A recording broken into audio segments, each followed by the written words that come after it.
主后2022年7月29日，每日圣安宫读经，满羊皮的豺狼。圣经提摩太后书第3章第1节到第9节，咱做伙来读。着知世界的末期到的时，会有种种的苦难。迄时，人会自私、贪财、夸口、骄傲、诽谤、恶逆父母、忘恩背义、无圣洁、无亲情、残忍、中伤、怀逆、凶暴、怨恨好、奸鬼、滥散罪、自高自大、爱享乐赢过疼上帝。有敬虔的外貌，却无敬虔的实质，你着闪避即款人。因中间有人侵入人的厝，控制意志暴虐的妇女，这的妇女受罪恶甲逐款的情欲支配。因不时道德恶，却无法度明白真理。亲像早前雅尼甲杨布雷反对摩西，现在这的人嘛安尼反对真理，直到心智败坏，信仰无纯真。毋过这的人，亲像迄两个人，袂有甚物影响，因为因的愚妄会伫众人的面前暴露。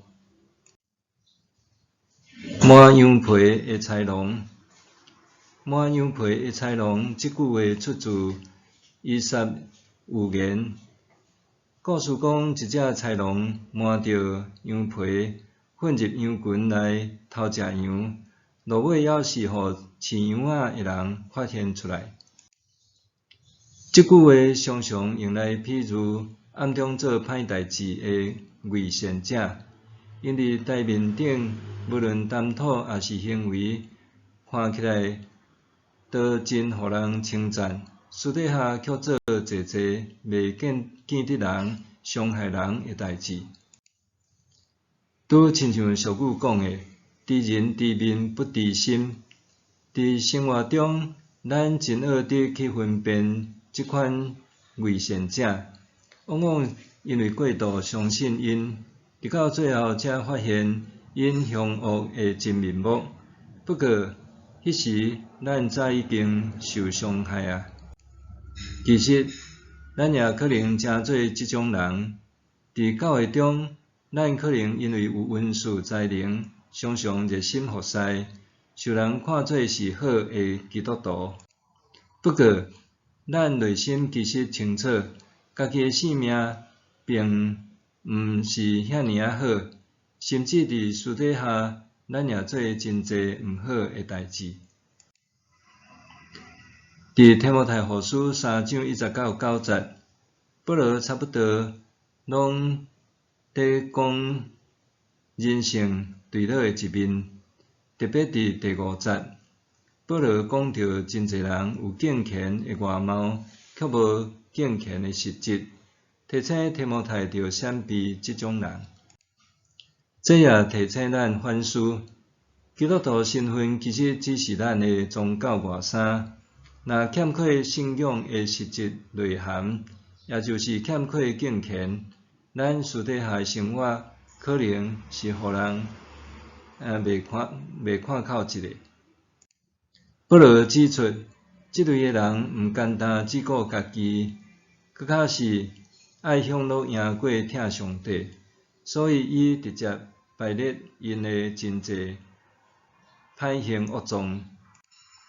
不过，因为即种人都亲像满羊皮的豺狼，一时阵往往互人无法度分辨真假，无法度判定因所传的是毋是真理。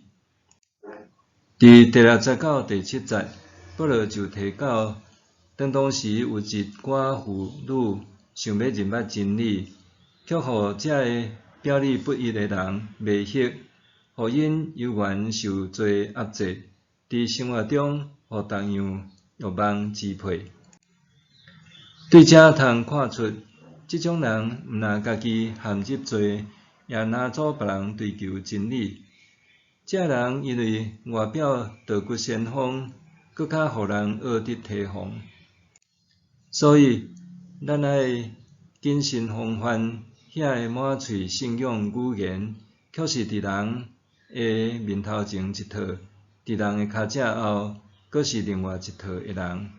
因伫教会内可能真有名望，也是担任重要个职位，具有真大个影响力。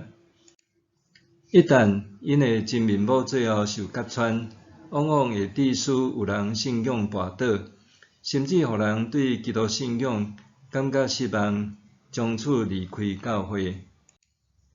所以，除了防范危险者以外，咱搁较爱提醒家己，毋通掠做用信仰当作外在的保护色，腹肚内却是简单顾家己。爱享乐过头伫疼上帝。假使咱只有敬虔的外表，无敬虔的实质内在，咱伫信仰上将诚做满羊皮的豺狼，毋但家己袂堪得考验，也会互别人绊倒，互人无法度真正认捌真理。默想。我是毋是满嘴信仰语言，私底下的行为却家己也拢袂认同呢？我是毋是满嘴信仰语言，私底下的行为却家己也拢袂认同呢？咱来祈祷，主啊，求你互我毋通诚做满嘴信仰语言，却无好好啊活出真理的伪善者。帮助我，毋简单顾家己，搁较会诚做疼上帝也疼人的基督徒，奉主耶稣的名求，阿们。愿上帝赐你身心灵拢永行平安。